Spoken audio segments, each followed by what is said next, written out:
د فرانس صدر چې کوم دی میکرون وی هغه لخذ په مخ باندې سپېړه ورکړې ده نو هغه د بي بي سي والا چې دی یو بل لغي وی نه وی داسې دکې ورکړې ده یاد ساتئ ګورې دا الله د خپل نبی صلی الله علیه وسلم بدلی اخلي د خلکونه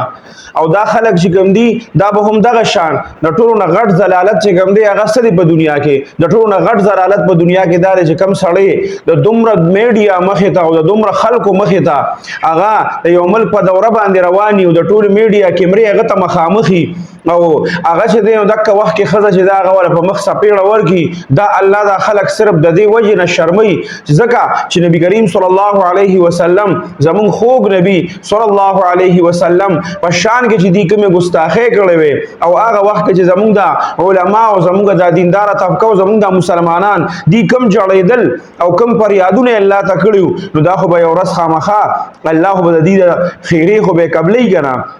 دا غي په حق کې چې کوم خیره کړو د 2020 کې چې کوم واقعیا مخې ته راغلي واغه به ګوري تاسو ته ایرانی هغه ګوري هر کله مې راوي دا سه واقعیات د سره مې راوي چې کوم واقعیات ګوري زمونږ د نبی صلی الله علیه وسلم په شان کې کم سړی دا سه ګستاخی کړی دا هغه دا په ذهن کې په زړه کې دا هغه د تصویر چې کوم دی دا ځان سره بالکل ساته او دا هغه د نوم چې کوم دی دا د زړه نه مو باسه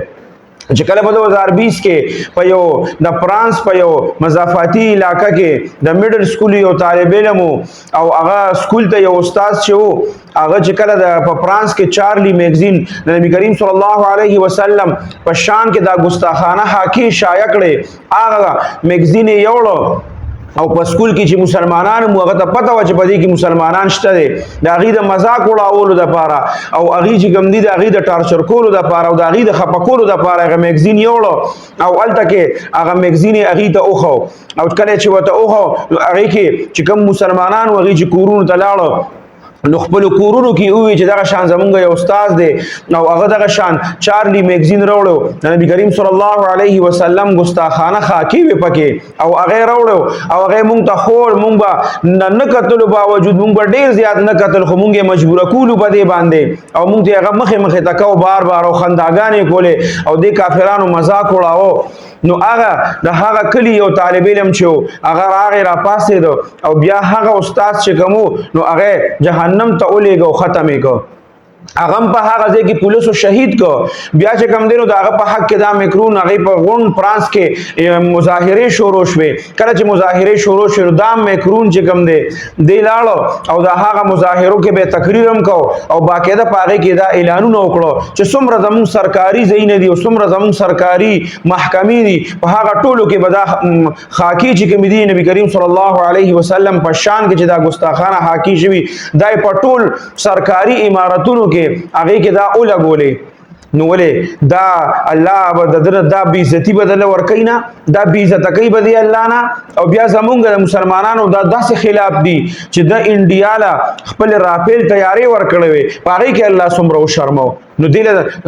د پرتوک جوړولو ضرورت نشته دا خلک به الله دک شان شرمي او د دینه بل غټ شرم د سره نشته چې یو سړی د خزه د لاس او شرمېږي او خزه چې کم دنو د ټولي دنیا میډیا وته مخامخ ده او د ټولي دنیا میډیا په مخامخ هغه نه په مخ باندې سپېړه وباسي وی دیکې ولا ور کړی دا نو که دیکې ور کړی دا او که سپېړه ور کړی دا خو سپېړه په دې مخ خویواله ده کنه نو په مخ باندې یو دیکې ور کول دام د بے غیرت سړی کاری چې هغه له خزه شدن او هغه په مخ باندې لاس کې دا یو دیکه ولا ورکی نو دا غوړه هغه بدل د دین الله وباسخه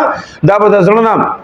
دا کلم نو باسه مسلمانان غوړي کستاسو نبی کریم صلی الله علیه وسلم سره محبتي نو دا سیس به غوړي بالکل نظر نو باسه دا زمونږ د مسلمانانو د شان خلاف دي چې مونږه دا قسمه چې چا خاکه جوړه کړی دا چا هر څه کړی دي او چا زمونږ د نبی کریم صلی الله علیه وسلم په شان کې ګستاخی کړی دا نو دا سیزونه مونږ د زړه نو باسو نو دا چې کله ولا خزه پړک ور کړی نن الله په ټوله دنیا کې هغه شرمو د التنا هغه صفایان پیش کوي چې نه دا خو داسې په غب کې کړی دی او داسې کړی هغه سي کړی دی هغه صدارتي نغنم بیان جاری شو خو ما بالکل خو صحیح چې کم دی نو هغه میډیا راغسته دي او بالکل باقاعده تصویران هم شته په میډیا او هغه ویډیو موجوده تاسو وګورئ دا په غب کې دا سیز نه شوی که په غب کې شوی بیا بدم خاندلیو هغه داسې اخوا مړاوي روان شي بالکل چې سړی څوک بیزتیو کې وغه روان شي